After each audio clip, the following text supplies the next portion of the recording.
All right, welcome to the Two Sons Podcast. Happy Tuesday, everybody. I'm not sure when I'm going to be releasing this, but we're recording this on Tuesday. Also, before we get any further, it would mean a lot to us if you take a second to scroll down and hit that subscribe button so you guys don't miss any more of our videos. We are going to be breaking down Bane 3 today. I did want to share with you, I finished the Heir to the Empire trilogy with Grand Admiral The whole Thrawn. trilogy, that's incredible.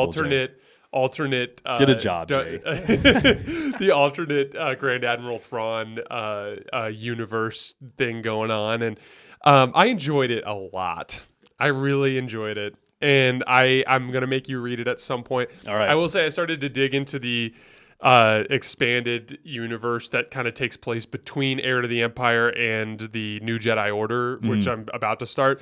And there's another duology from Timothy Zahn that covers like this other Imperial remnant where a dude like fakes being Thrawn, and then there's because he tries to pretend that Darth Thrawn's back from the dead, but it turns out he's just a fraud. Then there's like another trilogy of books about when Luke founds the new Jedi Temple on Yavin 4. And like on really Yavin 4, one of Han Solo's friends named Kip Duron gets turned to the dark side by Exar Kun's ghost. Whoa. And then that's pretty cool. And then Luke and the Jedi at the temple have to come together to defeat Exar Kun's ghost. It's my gosh. All this stuff. That's and cool. I might actually go back and read those two at some point. But I really, really, really wanted to get to the Yuuzhan Vong because I find them to be super interesting. I loved reading those books when I was a kid, and so I really want to get into it again. And so I go, and there's no audiobooks. Well, there is, but they're abridged. So it takes a 14-hour book and puts it into 3 hours. Hard pass. And the narrator, trash. Oh, really? Did you buy it? Not marked. Yeah, I wasted $7 on it because I didn't realize it was abridged until after I bought it. So I might as well have just lit $7 on fire. I did that once when I tried to buy an audiobook and I bought the actual book. So I just literally spent $20. And I was like, here's another $20. Yeah, dude. No, can I return this? No, you can't. And that's what's funny is it ended up kind of balancing out because then I was like, screw it. I guess I'm gonna have to read these books, which by the way will force me to read slower because there's a reason why I burn through audiobooks so fast, and it's because every time I'm working out or I'm doing housework, I'm listening to audiobooks. And so I bought the first 3 books, Vector Prime, and then the Dark Tide duology, or the first 3 books of the New Jedi Order. And I didn't read it, but I reread a synopsis because there's a book that came out in the year 2000, which kind of frames it all. It's called Rogue Planet. And essentially what it is it's this planet that's a sentient planet that was a seed world of the Yuuzhan Vong, basically sent out to basically scout for new galaxies. And they, the people that live on this planet are actually from the Star Wars galaxy. They colonized the planet because it was vacant at one point, and they actually there's these seeds that are on this planet that actually grow into living ships. That's so cool. And so Anakin and Obi-Wan actually go, and of course they drop him into the seed pit, and Obi-Wan gets 3 seeds on him, and Anakin gets 12 seeds on him because he's the strongest Force user ever, and he builds his living ship, and then Tarkin comes to try to invade the planet. It's all this whole thing. That's so cool. But basically what ends up happening is after Tarkin attacks the planet, giant engines fire up on the planet and the planet jumps to hyperspace. Okay. That's crazy. Yeah. So that is so crazy. And so basically what ends up happening is that ends up essentially being one giant prequel for 30 something years later when the Yuuzhan Vong come and start to just wreck the Star Wars galaxy. So I'm super excited to read it because it's been a long time since I have, and I want to kind of familiarize myself with that concept. Also, there's some question as to whether or not Zonama Seacot, which is the name of that planet, is canon because there are Disney star maps that show it. So, but there are other Disney star maps that don't. So there's some debate. Disney has wanted to get weird with Star Wars. And they go keep crazy with that. They keep getting hesitant. Yeah, no, just use that planet, Disney, and just go off into a nook and cranny of the galaxy where you can't mess anything up, and just get weird. Yeah, just get weird. Dude. Exactly. Don't ruin our storyline like you already have with the return of Palpatine. If you want to get weird, just go somewhere else with it. I generally believe that if you're not going to do the dark side, light side conflict thing, which now they're trying to kind of get away from, at least to some extent, if you're not going to do that, as far as direct Force well, users, we've seen this with the Nile, we've seen this with the Grisk. I think we're leaning towards. I think it's potentially going to show up in this Heir to the Empire stuff, especially with what's going on in the Ahsoka's galaxy. So I think it's definitely on the table that they're trying to go another direction. My thing is a warrior conquering alien race is literally the perfect idea for something like this. Yeah. Like it makes so much sense.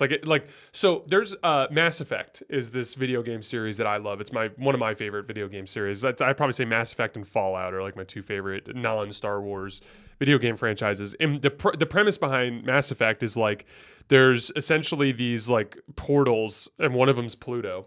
And the human race discovers it and essentially gets to join the rest of the galaxy. But these portals essentially allow people to move between mass amounts of space instantaneously, which essentially opens up an intergalactic government. But one of the consistent things that happens in the intergalactic government is like, it's like we can't mess with I think they're called the Batari. Yeah. Like we can't mess with the Batari because they're like warrior conquerors. And like if we even enter into their space, they'll just kill us, and then like but whereas like these others are like kind of like ultra smart aliens that are like kind of helping the galaxy and like that's literally what would happen. And it makes sense. And like it actually makes sense that, you have this thing called the Republic and all these people are kind of agreeing to work with each other, and there's squabbles and there's war, but it's kind of normal. But like what would happen if there was like a mass reproducing, massively militarized, massively ambitious society that just appeared and was like, we want all the planets. Yeah, that's a huge problem. Yeah, and it would be, and what's so unique about the Yuuzhan Vong is they're also completely immune to force attacks because they don't have midichlorians in them. So they're legitimately like, they're basic because they came from another galaxy. So they're like basically voids in the force, kind of similar to the Islamari, which is something that you see in the Thrawn books, which I haven't told you about yet, but you'll find out. But basically they're these like lizards that they're the Vornskers, which are these like predators that eat force sensitive animals. Jason is just living in Legends world right now. I know. Star Wars. Dude, well, hearing you talk about this is cracking me up. They block off the force, and that's how they avoid getting hunted. And so it's kind of a similar concept. So like, my point is like I'm getting weird in the Legends world. Dude, you're getting fun, weird. And I'm having a great time. I love it. With it. Dude, I'm having a blast even listening to you talk about it. Technically, Bane is Legends. Dude, technically Bane is Legends. But like what we said, Bane essentially should be canon. Okay, here's perfect world.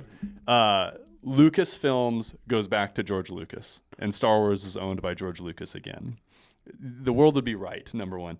George Lucas says, hey, Legends is actually episode 7, 8, and 9 of the Star Wars universe. Oh, I'd be so And excited. they make Kylo Ren Legends, and all the crud that happened around like the Return of Palpatine, all of it Legends, Snoke, Legends. That would actually be a really cool Legends story. Yeah. All of a sudden. Like, I'd be down for that. That actually There's makes weirder a lot of shit sense. in Legends. Yeah, like 50,000 Star Destroyers with guns on the bottoms of them that can all destroy planets. Like, that's super, like, crazy Legends type material. Make it Legends. Still have it be a part of Star Wars, just don't make it canon. And then bring in, like, what we know as Bane as canon. That'd be tight. I am 100% with you, and I hope that is what happens in the long run. I am going to force you to enjoy some of this Legends content because I think as a Star Wars fan, you'll enjoy it. Oh, I'm and sure I think, I will. I think It sounds cool. And when you get into it, like also Sounds weird. We got to find the right time. Like for the record, today, November 14th is, and obviously we're releasing this after that point, but like today, November 14th is the day that the new High Republic book comes out, The Eye of Darkness. I will be downloading it today and beginning it. Yeah, and we'll try to do like an update next time we record. I'll listen to it at double speed. That way I can finish it in a quarter of the time that you'll finish it. Just inject it into your brain.